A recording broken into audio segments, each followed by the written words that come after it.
Hey racers, CM Smallerby here.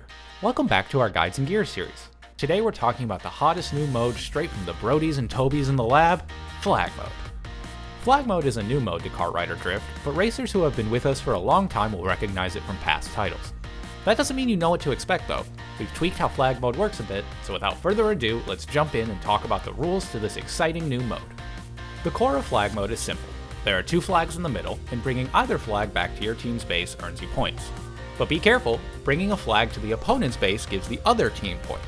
When you first join a Flag Mode game, you will notice there are two flags, one red, one blue.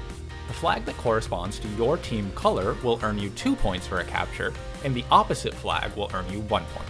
Meaning, a blue team player capturing the blue flag will get 2 points, then when another blue team player captures the red flag, they will earn 1 point for a total of 3 points on the blue team.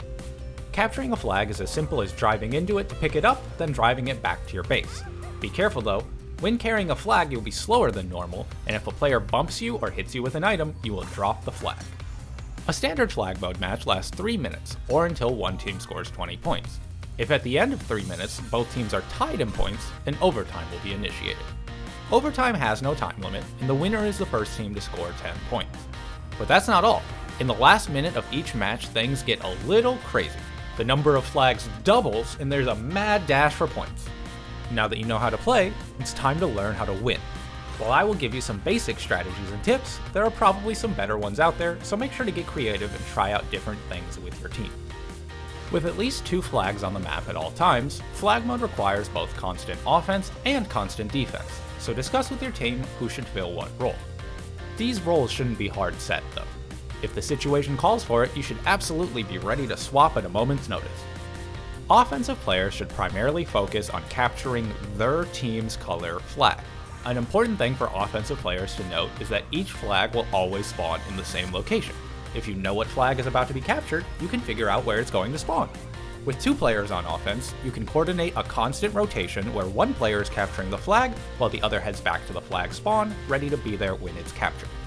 A basic offensive rotation might look something like player 1 heading straight down the middle, grabbing both item boxes on the way, using 1 or 2 of those items to mess up the other team, then grabbing the flag to head back to base.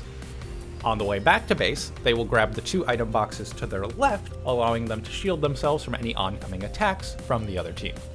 Once player 1 grabs the flag, that means it's time for player 2 to start their rotation. Player 2 will head up the middle, grabbing both item boxes just as player 1 did. They will turn around to ensure that they can carry their momentum before the flag spawns. Then, once the flag spawns from being captured, they will immediately grab the flag and follow the same rotation back to base that player 1 just did. Player 1 will then follow what player 2 did, so on and so forth, until you win.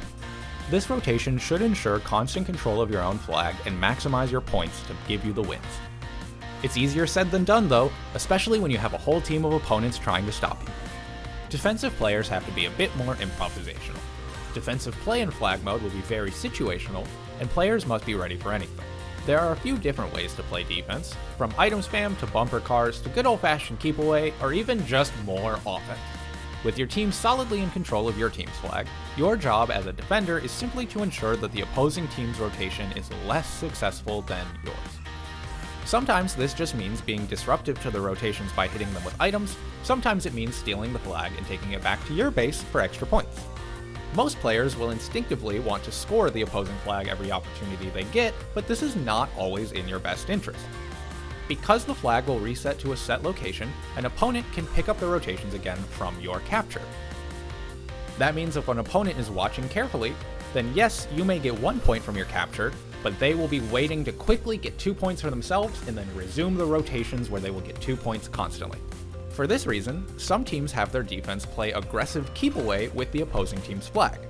While holding the flag, you will get defensive items from the item boxes. Using these items alongside some great driving will let a player hold the opponent's flag for an entire match if they're ready to. This means that while your team is quickly rotating around scoring, the opposing team gets nothing. Often while playing keep away, your opponents will give up and focus more on breaking up your rotations. If this happens, the other team may try to score with your flag. When this happens, you must carefully consider all of the factors in the match. If the opposing team is already close to their base with your flag, and your team controls the area where the flag will spawn, it's often better to let the other team score. Yes, they get 1 point, but your team can quickly pick up your 2-point scoring rotations again. It's essentially the opposite of choosing not to score with the opponent's flag.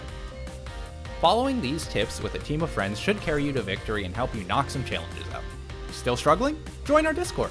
In our server, you can post to our Looking for Group channel and get some great teammates for Flag or any other mode. And that's the basics of Flag mode. I hope this guide has helped, and I can't wait to see what advanced strategies you all come up with. That's it for this installment. We'll see you in the next guide video.